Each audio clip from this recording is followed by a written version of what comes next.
This is tutorial number 156, and it covers how to use the dome feature within SOLIDWORKS. Now to start off, let's open up a new part file. Let's click File, click New, click Part, click OK.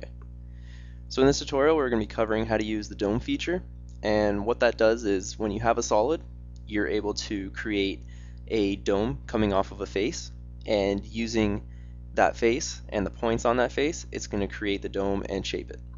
So to start off, let's just draw out a square. So let's click Sketch, click Rectangle, click Front Plane. Just draw out a square just by looking at it. Doesn't have to be exact. Click OK, and extrude it out. And let's just extrude out 50. Click OK. And what we're going to do is we're going to make a dome, and we can find the tool on Insert, Features, Dome. So let's click Dome. And all you have to do is just click any face and it's going to create a dome. So let's click this face here and we can see the dome that's popping up. So what the dome's doing is we've specified it's going to be a 10 mil height. So the center of the face is going to be up 10 mils and then it's going to taper off to the points and the edges.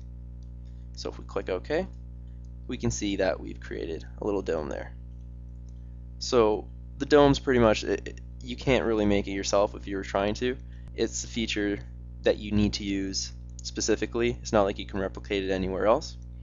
Now you're able to make a dome going out, and you're also able to make one that goes in and actually cuts into the material. So let's do one on this face here.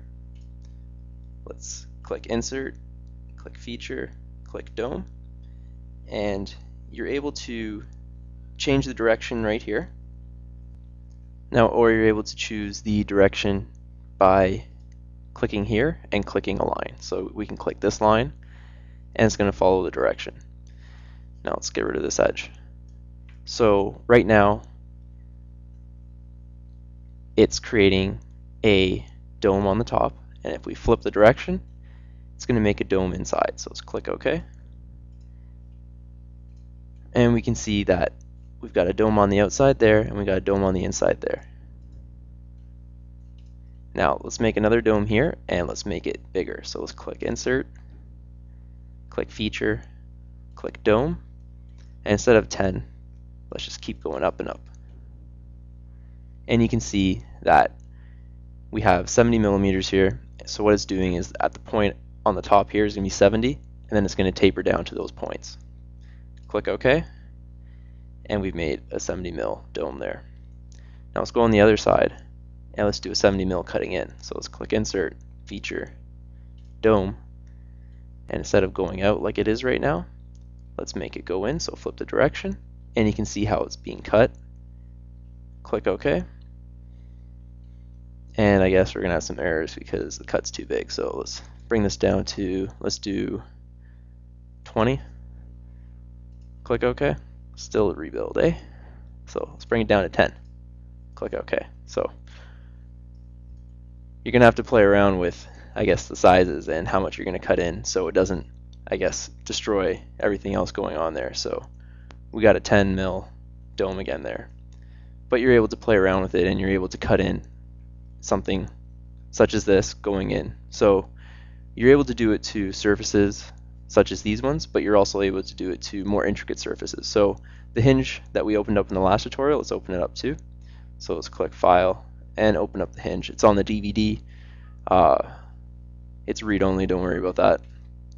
And you're also able to do a dome on a surface such as this. So let's click this face here, click Insert, click Feature, click Dome, click OK. And you can see that we've created a dome on the top of this surface.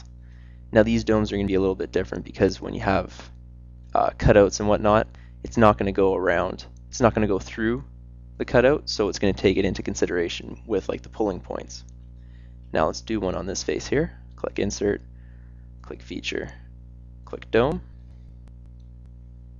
And again, you can see that it's not going to go through any of the circles or the cutouts, but it's just going to stay in the middle there. And if we keep increasing it,